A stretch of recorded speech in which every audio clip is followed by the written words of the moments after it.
2024 की card reading हाइपेतंग येंसे को 2024 की से राशि की पोजीशन में सिसिना अखोगी इपोक नुमित की मतुंगिना करी गाइडेंस लाके है बदो दुमसु येंग मिनरसे को अदो कार्ड से अनि लेरे से दको हाइदि tarot card normal tarot card अमा लेरे अदुगा ओरेकल कार्ड अमागा हाइदि अनि सिरगी करी हाइदि सि हान येंगसे अदुगी मतुंग द सिगे मुग येंगसे को अदुगा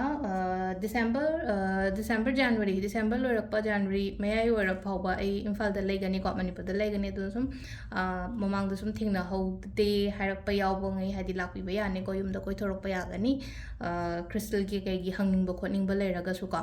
अदो कइनो तवरसे नुमाइजिंग की हाने येंगसे को हामबदा नुमाइजिंग की येंगसे अदु मथंग मथंग को नुमाइजिंग तो काबा कइनो तवरा दाइन तरगा येंगसे अदो नहानगिदी कइनो ओइना लौथोएको हाइदि कार्ड तो अहुम खतंग लौथोपने अइना राशिगी कईगी तौबदुदि को अदो सिददि कार्ड से 5 कार्ड लौथोसे को 5 कार्ड लौथोगा सुम येंगसे हाइपेतंग कई कई करी करी गाइडेंस लेगे हाइपदो थबक इंखांगी करीगी लोइनमक्की ओइना हंदकी लाकदोरिबा चहीसिगी सिलेरे कोई 5 कार्ड से को कार्ड नंबर 1 2 3 4 5 को सिदा लाइसे को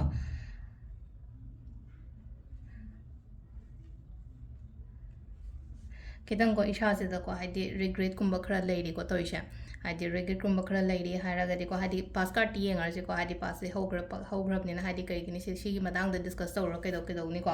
अदो होजिक से को हाइदि सुम अइना निंगिबा अइना पाम्बा खोटपा से को हाइदि हंदकी चही से द इथुंग थुंगिदबगी ममांग चही से हारसिने को अदुदुना खितंग थोइ नुवाइते को हाइदि अइना एक्सपेक्ट तौरमना मयाम अमा हाइदि तौथोरपना खितंग ओइरकपसिना हाइदि खितंग अइगी एक्सपेक्टेशंस तो यौदबदु सिदा अदुदुना को हाइदि सुमाइना कई सोरे जानो जे कमाइ तौर जानो को अइसिबो यारोइ जला कान अदुमाइना समटाइम्स अदुमाइना खनबा लेबा खनबा यादे को दुदा इवन अइ नोमाइजिंग ने को नोमाइजिंग तासु अइ गोंदसु सी फील तौबा हंदकी चही से हाइतार को अइ एक्सपेक्ट तौरमबगा अइगोंद रिटर्न लापसि इकिन खेनाबदो मका अदुमाइना ओइना ओइ को अदु सिदा को हाइदि अदुगी ngसाइगे अइगोंद ओइहोदबा पोतो अदु खल्लगा लेगदबा नतेबा अनौबा येंगोबा अनौबा अपॉर्चुनिटीज येंगो अनौबा लेना को अनौबा येंगो हाइबने होटनाबदो अइगी होटनाबा लेपतबसे हाइदि होटनाबा लेपा यादे बसिदा होटनाबा लेपा यादे हाइदि अमद याद्रगसु अमद अमु फोकस तौबा ताइबा सिदा लाइ को सिदा का सिलाइबा का से तसेंगना हाइदि बिजी दी फजन ओइगनी को हंदकी चही सुंगाइरे को हाइदि बिजी फजन ओइगनी अइना तौदोरिबा थबक इंखां खुदिंग मा ग्रोथ फजन लेगनी को चैलेंजिंग याम लेगनी को इशा से हाइदि चैलेंजिंग यामना लेगनी हाइदि हकजांग जु चोकथगनी अमजु केनो तौनी को हाइदि एग्जॉस्टेड ओइबदो यामना के हाइनी अखोइगी हकजांग चोकथरगदी हाइदि थबक यामना बॉडी वाब खोपगी वाना तब वखन वाब है मसलेनको थबक यामलगदी मी से मक स्ट्रेस लापदो दुमाइ तरोगा अदुम बखरा लाकनी को अदु लापदो को यारिंगे रिलीज तहनबियो अदुगी पोट मैम दो हाइदि इशागी दमक मतम काइथोपियो को सिदा थबक से थबक अदुम तौलेबदो मक अदु अइना तौदोरिबा थबक इंखांग सिदादी ग्रोथ ति करीदी फजाना लाकनी को अदुगा सेल थुंगी मतंग दु सोइते सिक्योर ओइगनी को हाइदि पैसा नुसागी मतंग द सिक्योर ओइगनी अदुगा अइना पोचै लेगे लेपके काइना खल्लासे भंदकी चैसे लेबा लेपा खोटपा अदुम मैम दो अदुदा अइगोंदा हाइदि अइना खल्लिबा पोतो फंगो हाइबसो अदुमबसु खरा लेरिबा अदुगा केयर लौको इशागी दमकता यामना केयर लौबिबा याम दरकार रोय हाइदि इशागी केयर लौबा हारगदी हकजांगी नि खंगदे हेल्थ की नि खंगदे कइनो के हाइनी अखोइगी कइनोसे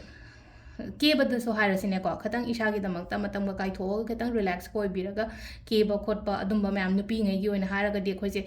तौदेना केमता हाइदि केबा हारगदी हाइदि मसा मरु नालगदी नुपा ओइरो नुपी ओइरो हाइदि वीनस से स्ट्रांग ओइदोनि नखोइगे अखोइगी वीनस से स्ट्रांग ओइरगदी लग्जरी लाइफ से मसा मथंदा अट्रैक्ट तौरकनीबा अमुका हेना अदुदुनो थबक से याम वामलगदी हाइदि केनिंग देना खोइजे केमता हाइदि संबो हानिंग देना को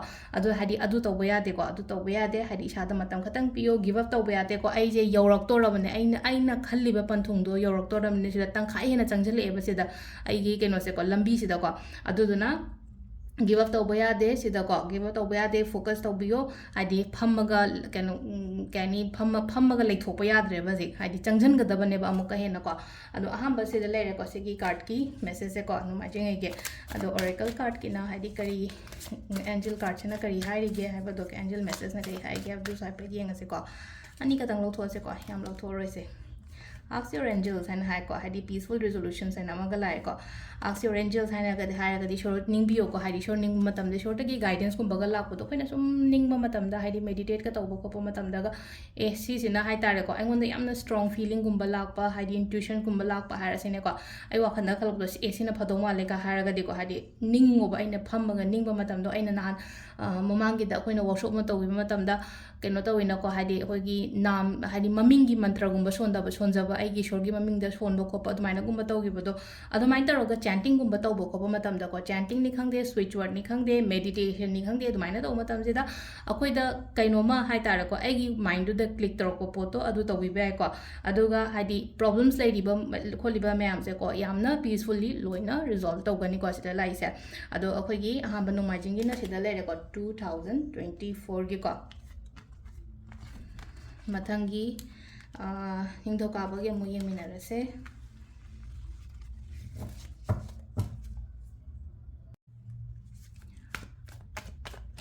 matangi sena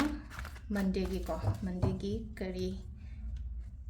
energy kari guidance lege habados do masu yengase 1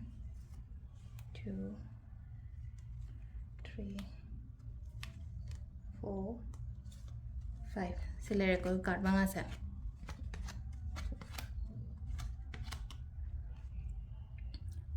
phai ko yamna phadi yam phai confusions laigani ko yamna confusion laiba ya de ko sida confusion laiba matam da ko sida ko sida lai se ko hadi chapang khang da budo lambi se mumung yamna sida lai je ko hadi khoi first da ko hadi ko gi two of sort lak pa matam sida ko two or so sida ko hadi isha se tan da ba ko ta ba gum ba dum aina dum lai ba do hadi tan da ba ni khang de kaino ma aina tawning ba po se taw da na pangthok da na lai ba do dum aina oina oi ko pangthok ka dam ne hojik se ko pangthok aga di yam phagani ko hadi last ki da lai se hadi sida two of ones lai adai keno lai ko the sun hari ba card se lai ko the sun har ga di yamna positive oi ba card ni ko se lai se hadi keno taw ba du sida ko hadi shi gi da lai ba po ko confusions clarity laitaba kari tawdoino kari chattoino kamai tawdoino khangdun adwain tawraga hadi khara chamamna ba khara laigani ko chamamna ba gumba laibase ko adagi sometimes kaino ma tawge kaina haraga su ko emotions in ko block tawra thambado emotion da block tawra thamba hadi imungi kari gi natraga ai gi life ta nuai ta basum thopo ko mayam jina ko thabak ta focus tawba ngamda bam su tawriba adu dun ko hadi adu gi nuai ta ba mayam do emotion mayam do loina release taw hollo yum gi nuai ta bane hadi side am da thamgano ai thabak tawde ba di ai career da focus tawde ba di ai life ta focus tawde ba di hana dumaina khanbiba yamna confusion chatlaga na amu hai tare ko kaino gum ma thamu counselor ni khangde natraga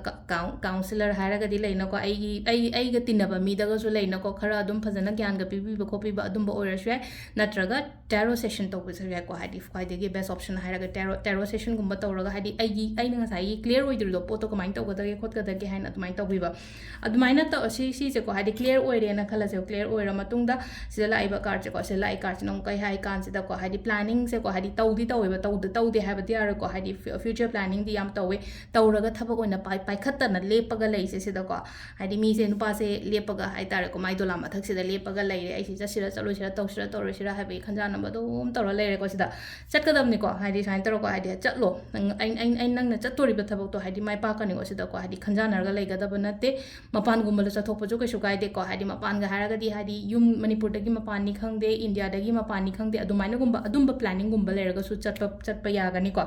overseas gumba su pi budi pi ko sida hadi aduga amana stable oyo haibase ko hadi aina chatlaga di ko ai career kari crash gumba mayam se loina stable oigani ba sida ado sida ko mathang dala aiba card sina ko hadi problems leiba ko anaba ni khangde problem ni khangde amani khangde ko hadi recover torok pot mayam se ko paisa gi matang do oiro amagi matang do oiro ngai ta ba khot ba mayam recover torok pa hanagi aphaba phibam du da hanjalak pa dumaina pi ko aduga last la aiba sina hadi sun lai ko sun je amna positive oiba card ni ko positive oiba card ne success ne sida la ise ado hadi problems leiramaga su mahi lang thu oga chatkini ba loina mak mahi lang thu chatkini haraga di fataba poto hadi mai lang tho ga pura hadi ising dong na dum chakha ga di mang ki na mai taro ga mai na oi ri ko sida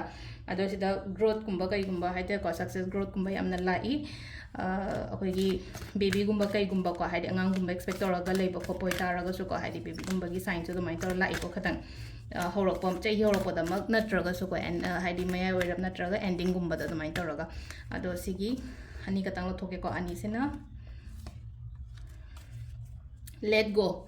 Hold tora tham gano sida ngasai hai je ko confusion emotions kari kra suguma mayam sina adi ai lambi da block tora thamina ko dun hadi let go angels in the angel card na hai je let go to holo hadi chalhan gro nuai ta mayam do kanadraba pot mayam ai gi life ta kanadraba mi ne ha ra je ko mi du wakhan khallura ke do do no ina hadi just let go adu ko amana ko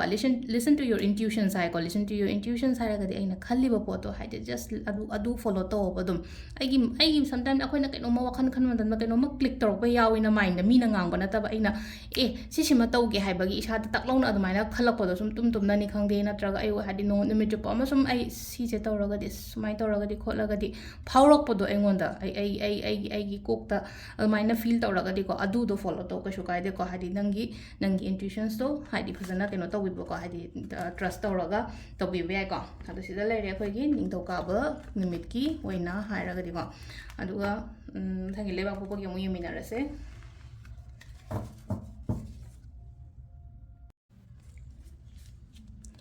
mathangi sena leba popo numit ki ko leba popo numit ki kai lege habadu du masu yengase handaki lakadoriba chahi se aphaba su lakpo su oisanu ko ahum mari manga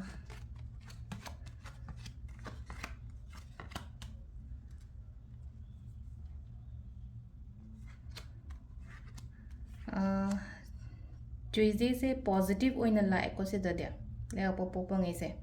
positive oina la and haira ga di ko thapak to bu matam da ko khoi gi kaino gumba to bu se ko kai haini partnership to to bu se kana ga ni ko handa ki chahi gi oina hadi business gumba to bu da imanaba pun bani khangde ichinau ga collaborate toraga tawbani khangde husband wife pullaga tawbani khangde ko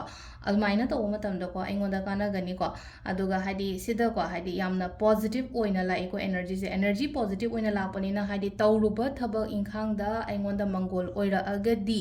sida ko hadi sida harau tayamba khotpa celebrate tawba adumaina oina la ko card se hadi yamna good energies hai tare ko aigi da makta hadi nungai ba matam hai bodo hadi la odi hadi la padi yarabane handaki chahi se ko hadi sida la ise nungai ba no adagi hadi past ta kari da nungai ta ba lai khraga so past ta kai da nungai ta ba lai raga so handaki chahi gi oina haraga di happy time hai bodo oire ko happy time hadi positive attitude good energy sugumba mayam se lai ko aduga yamna hadi relationship tai kai do so yam phagani ko hadi yamna hadi amaga nushinna laiba ko pa ko hadi mutual understanding mutual benefits kari kra sugumba mayam help kumba sula kani ko mingon da gi help lak pa na haraga di mina mateng gumba to birak podo engon da thabaki da ni khangde amagi nandi hadi thaba paisa ka tang na mateng to na mateng na te ko guide gumba to biba khopi ba aduma mayam do engon da guidance ama kari ma do maina pi ba khot pa ama lai ko aduga mina manipulate to han gano hadi mina ngang ba di jat kan hadi nga sai gi hadi filter to tho pote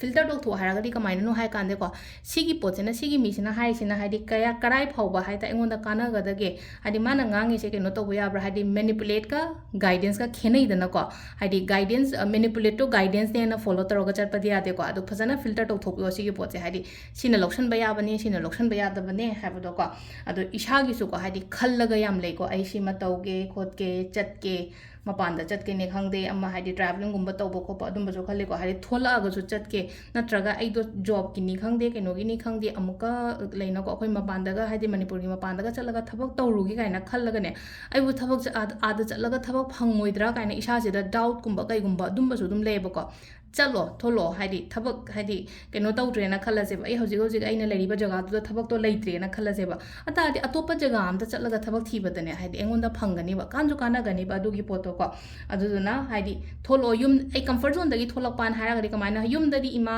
hoina kari hoina iche hoina chak to thonga kholaga hadi nupam sa gi hara sino ke example hoina hadi dum pukham du da chak to puthora keno taw du adu ma pan da la ga di survive taw du ni na khoi do isana chak thongja do ni ama taw du adu comfort zone gi wang ma da ne ba du hadi comfort zone gi wang ma da tholaga thabak taw hai bane ba sida hai je ko adu taw bi ko taw matam da engon da kana gani ko aduga angel gi card chena kari hai ri hai ba do adu swipe pet yenga se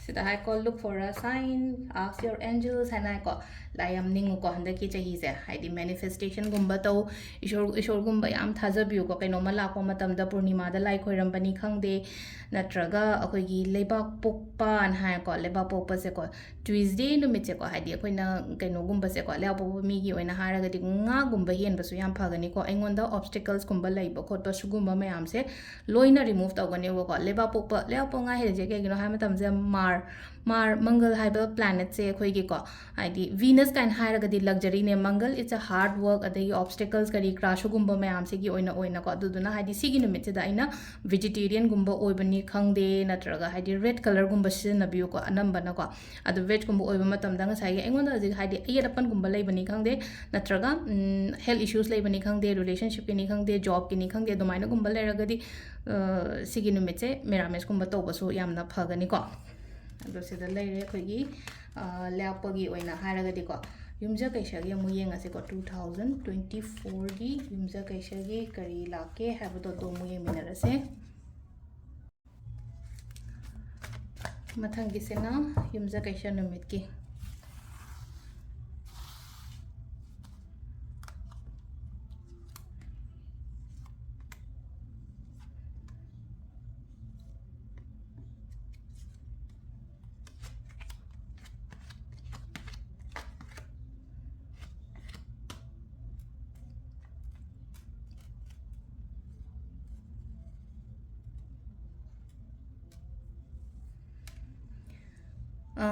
युमजा कैसागी से को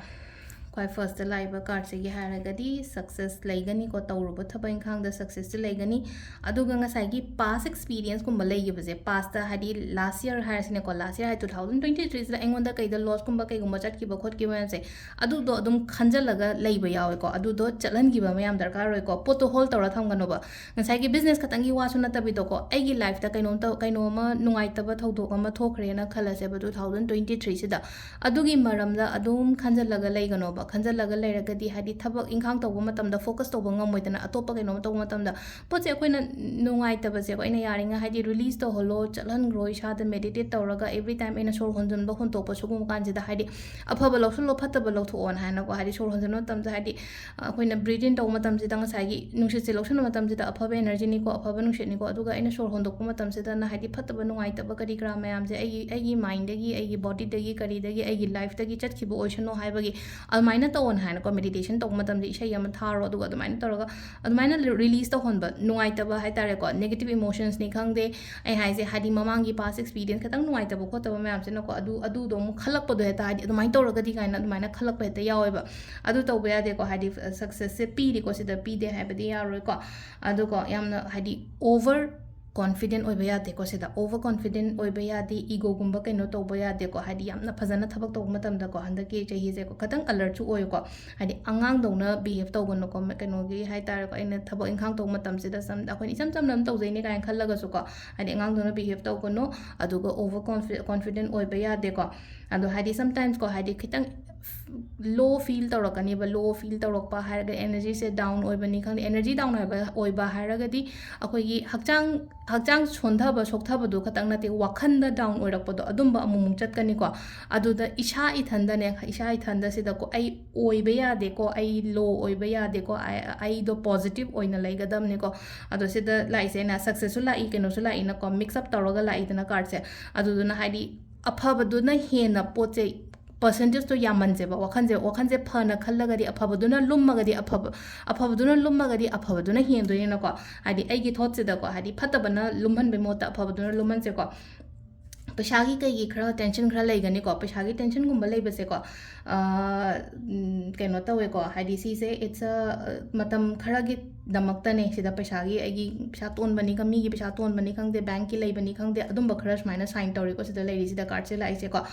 दरकार लेरगदी help neo मिंगोंदगी को help दरकार लेरगदी मिंगोंदगी help लवो अदुगा सिसे temporary face नि को हादी लागतो जे हादी सिसिन अदुम आई दो पैसा दो डेप तो लेरा अदुम चटखिनी हाइबा लेते को सिदा आई हाइजे दरकार लेरगदी इचिनाउ दा हंगो इमानबी दा हंगो आइगी फैमिली दा हंगो आई सी दरकार ओइ आइगी दमक मतेंग पांगबियो खोपियो हाना तरो आई जे हंगबा याम Talebi थंदा दum ngamna ba dum hona doigi da tawlebdo amaina oina oiba ai tare ko sida hope thamuko hope thamdaba yam yad kan yade ko hadi hope thamgadamne hadi kan card chigi guidance ko se laiba ma'am se hadi hope faith si yam darkar roi ko hadi thajaba thamaga de khoina kainom taw mata manifestation ama tawbani khangde crystal si ba arasine ko hadi crystal si akoina sum si ren khale crystal si matam si dang sai gi red kaina si re ko se ko red se akoi gi hakchang phanaba ne ba hakchang hadi nupi gi oina haraga de ko hadi akoi gi hakchang phanaba adagi hadi si picsu akoina black ka si je meaning chandana ba khochandana ko adum bagi belief ama da isu sijari na ko adu na crystal si ba like koramba manifestation tawba khopa shugumba mayam se phajana follow taw isha da belief thambiyo ko ado mathangi se na khoi kaino yeng ase ko oracle card taina kari guidance lakke hai bado su yeng ase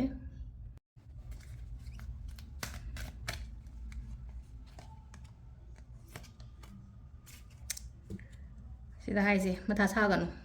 matha saganu ko yamna matha sajanganu no need to worry gana lai khoi first ko angels in a hari se hadi angel card china I no need to worry listen to your intuitions aina khaliba aina kaino toriba aigi mind la iba kholiba ma'am do just follow to adu ma'am do ai mi na ngang ba chat kanu ai isha na ko ai aina khaliba poto adu do follow to be ko adu sida leire khoi gi kaino gi se ko yumja kaisha no met ki ko mathangi sagon sen gi mo yenga se ko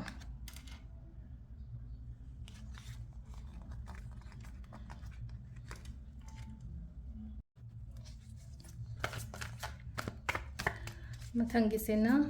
sagon sen numit ki ko sagon sen numit ki so chap mana na card ohum lok tho je ko ngasai lok tho ko dumai na 1 2 3 4 5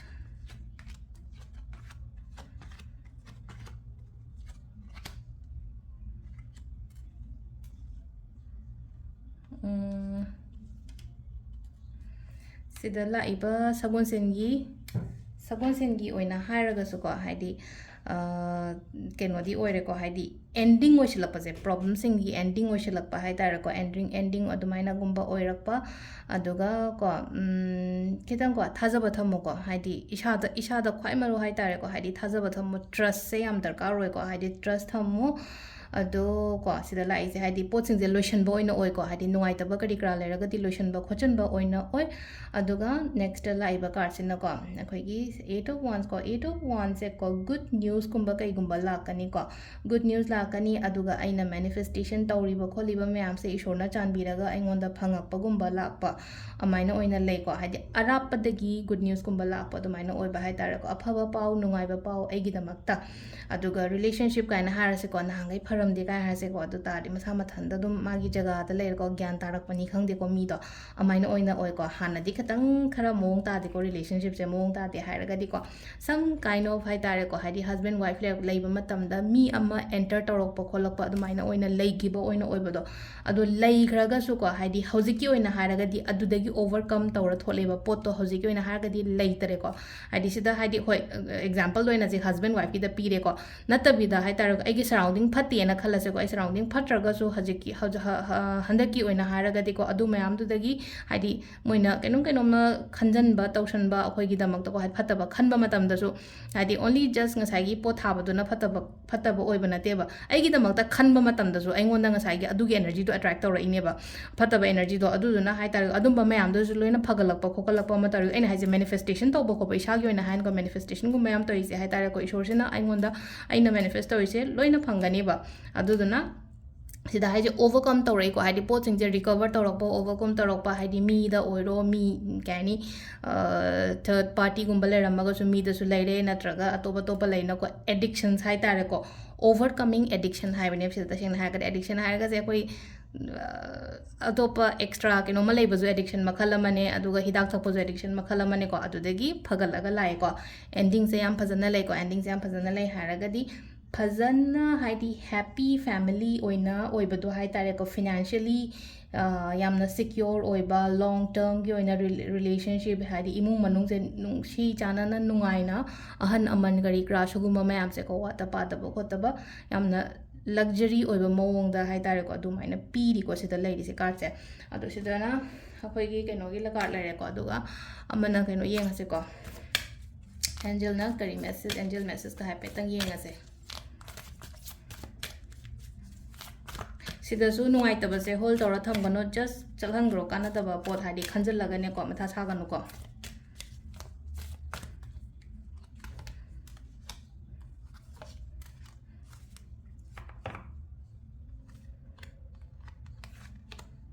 wari fazana sabase am darkar roi ko haidi phumjala thamgano seda angel card china aise ko haidi look for a sign hamma haire ko haidi look for a sign haira gadi sum aina ngasai gi shorning jaba ko chaba adum baso ma leijare aduga amana haidi communicate clearly haidi wari sanawo fazana haidi ithanda prok cha leido shurupudi ko haidi mi de agi friend circle da oiro agi office da oiro agi business ki matang da oiro husband oiro wife oiro wari fazana sado haidi aina pami sina sini aina nuaitre sina sini nang kamai to bo ko haidi phumjala thamdaba sida ko wari fazana sado pi base yam darkar roi ko aduga sida haise look for a sign and magala ko look for a sign just trust the universe ko shoda thajaba thamo belief thamo keshu tawre ko mathangi irai ge mu yengase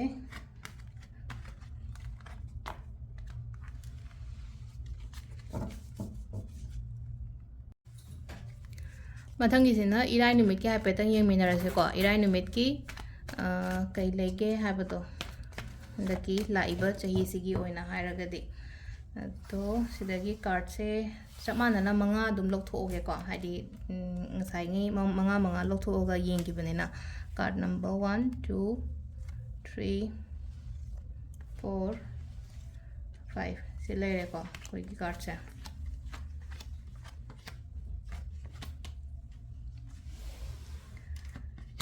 ऐसे को हाइदी लेंगदना लेरे हजिसे तसेंगना हारगदि लेंगदना लेरे हादि कदाइदनो मैसे पल्लगा लेबदो हादि कदाइदा trap तौरगा लेबनी खंगदे थोकपा यादना लेब situations अमदा को हादि stuck तौरगा दुमाइ ले को हादि केमता चथोको तोपा ngamdaba khotaba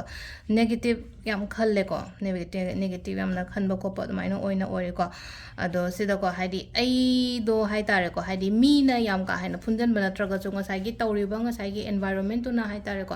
आइंगोंदा केनो तौबा ngamdaba चथोपा ngamdaba पांगथोपा ngamdaba खोतबा माइ लेबा अदो सिदा को आई थोलक तबा यादे को जगह सिदे आई थोलागा थबक तौगदबने बसिदा आइना थोलागा तौरगदि को याम कानागनी हारगदि सिदा लाइ को हादि फ्यूचर प्लानिंग फजना तौबजि जे प्रोग्रेस याम लाकनी को फ्यूचर प्लानिंग फजन तो आइना हजिक लैरिबा जगह युम नि खंगदे अमनि खंगदे अदुदगी थोलागा आई योइना स्टार्टअप अमा तौबनि खंगदे नत्रगा थबकुंबा अप्लाई तौबनि खंगदे को जगह चेंज तब है को अना लेब एरिया से नुआईतेना खलसेब नुआईतेना खलगदी जगह दो खतंग अतोप लाग होंदोग थबकुंब तौबीब खोबीब यूमद लेब मतमदा टेंशन यामना लैये स्ट्रेस यामना लैये खोलेना खलसेब यूमदै थोलोब तारगदी यूमदै थोलको मतमदा अइंगोंदा कानबा यामना फंगनी को अदुगा अमना हादि मपानदगा चटपा हारसिने को हादि अनमैरिड कुंब ओइरगदी को हादि मपानदगा चलो थबा इंखांग तोब खोपसे को सिसिनासु अइंगोंदा अमुका हेनासु चानबा खोप अदुमाइना ओइना ओइ को गाइडेंस लो को हादि इथंदा पंगतौदा तौगनो थबक तौब मतमदा को गाइडेंस लो लाइक अम निंगो को हादि ईश्वर निंगो सिदा को हादि ईश्वर निंगो हारे सिदा को अखोइगी हेरोफेन कार्ड से को खितंग स्पिरिचुअल सु ओइ को स्पिरिचुअल गाइडेंस कुंबा कईगुंबा दुमाइना सु खरा ओइ को अजुना हाइ तारे को सिदा अखोइना केनो तौब मतमदा को हादि अखोइना लाइन निंगबा न हारगदि केनोम लापो मतमदा नुंगती गेता दुम पुंग कुमरी लाइन निंगो खोलो हाबे वाना तबा पूर्णिमा लापनी खंगदे कादशी लापनी खंगदे अतै लापो सुम लेना को हादि सिगी मतम सिदा को फजना कैनोम निंबियो कैनोम कत्तना खोतना को अदुगा गाइड कुंबसु लौब मिंगोंदगी आइगी मथक थोंबदगी को आइना तौदोइसे फब्रा थबइंखा थबकता गाइडेंस नि खंगदे लाइक खुरंबदा गाइडेंस नि खंगदे दुमाइना को अदु तौरगदि को आइगी अरोइबगी कार्ड से को 9 of pentacles I 9 of pentacles से अबंडेंस हाइ तारो अबंडेंस प्रॉस्पेरिटी सुगुंबा मैम से अट्रैक्ट तौब हाइबने बसिदा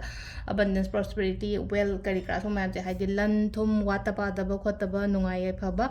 अदगी लाइफ से को यामना मौंग ताना हजिग हजिग लैरिबा कैनो सिदे को हाइदि कार्ड से गी मसक अनी से येउ को अमसिदना याम मोटना लेरे अदुगा अमसिदना याम केना लेत्रा इसादा याम डिपेंड तोय हजिक से को हाइदि आई इसाना इसा चेंज तौब मयाम दरकार रोयबा हाइदि थोलागा अइना तौब मतम आई तौगे हारदि ngamgani बैसागी ओइना सिदा को अइना तौगे चंगजनगे खोचनगे न हारगदि ngamba ओइगनी को अदो सिदा लेरे को अदुगा कैनोगी से को अखोइगी एंजल कार्ड ना अमु करी हाइगे हाइबदो दुसु हाइपेतंग येंगा से को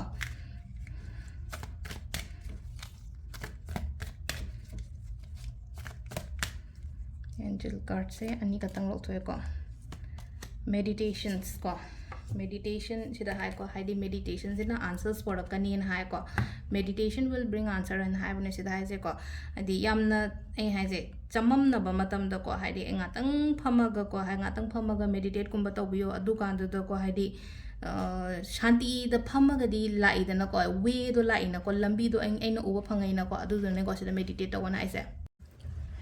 aduga matangi sina ko sila ko be assertive ino ko be assertive sina ko aigi opinion aigi point of view kari kra mayam so clear ona thamo haidi aiga laiminari ba mi aigi family gi da hai tar ko haidi sum